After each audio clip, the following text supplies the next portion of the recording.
welcome to God's 5 Minutes with Pastor Ed Wilson. Reach him at GodsFiveMinutes@gmail.com. Now, here's Ed Wilson with God's 5 Minutes. Hello, friends.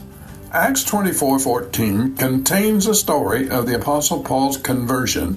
And when we were all fallen to the earth, I heard a voice speaking unto me, and saying in the Hebrew tongue, Saul, Saul, why persecutest thou me? It is hard for thee to kick against the pricks.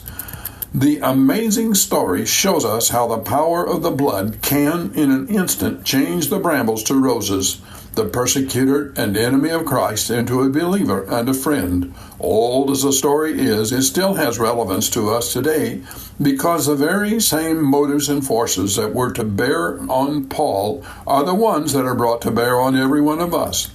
Paul concluded his recitation of the heavenly visit that had made him missionary to the Gentile world, the one man who more than any other brought peaceful change to the course of history and sacrificed every earthly benefit in doing so by saying, Whereupon, O King Agrippa, I was not disobedient to the heavenly vision. And while the vision itself was very brief, yet it contained steps which we may trace and so learn the necessary components for our own spiritual benefit. Paul's first response to the heavenly voice speaking to him was, Who art thou? The answer formed the basis for all that he claimed to be the rest of his life, the revelation of Jesus Christ. That revelation in heart and mind was what mattered. The things he saw and heard were only the means by which it reached his inner core. Although the revelation we receive may not involve a voice from heaven and a blinding light, it can be no less certain to us for all of that. It is how we receive whatever means the Lord uses to reach us that matters.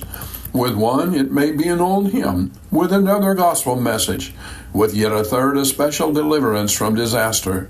To Paul, it came like a dam bursting that the Christ, whom he had thought of as lying in an unknown grave, was living and ruling in the heavens. But even that would not have shocked him so if he had not also been made to understand that this living Lord was taking a daily personal interest in his life, meant to be an integral part of it for better or worse. Saul, Saul, why persecutest thou me? Those are the words of someone being injured by what Saul was doing. They hold mercy, for they are words calculated to awaken a man from mindless pursuit of a deadly course, and to carry the implied warning that if they are not heeded, once the awakening trumpet has sounded, there must be a penalty for the damage Saul was doing. There is urgency and emphasis in the double use of the word Saul.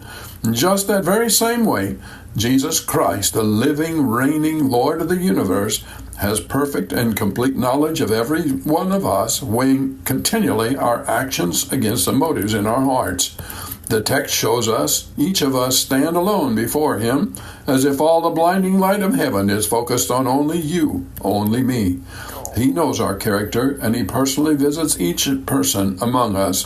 May this little broadcast being entreated to you, friend, along with all the other means God uses. Don't wait for a brilliant spotlight from heaven to beam onto your path, or a midnight voice to wake you from sleep with a message from beyond. We can't put God in a box. We can't require of him how he should deal with us. We must accept whatever means he chooses. Paul said the voice which spoke to him used the Hebrew language. It is as easy for God to use Spanish or English, crude language or refined. He has a way to speak so you can clearly understand him in a message defining his calling to you. Paul had much work to do for God in his life, but it began with this simple question: Why are you persecuting me? Did you know if we turn away from that awakening, calling tone from heaven, we set ourselves to become enemies of God's truth in this world? And very truth, Paul was not able to answer why he was doing what he was doing, and neither can any of us answer if we don't obey the voice from heaven attempting to speak peace to our souls. Have you talked to God today? You have been listening to God's 5 Minutes with Pastor Ed Wilson. Reach him by email at GodsFiveMinutes@gmail.com. Tune in next time to hear more encouraging thoughts from God's Word on God's 5 Minutes with Pastor Ed Wilson.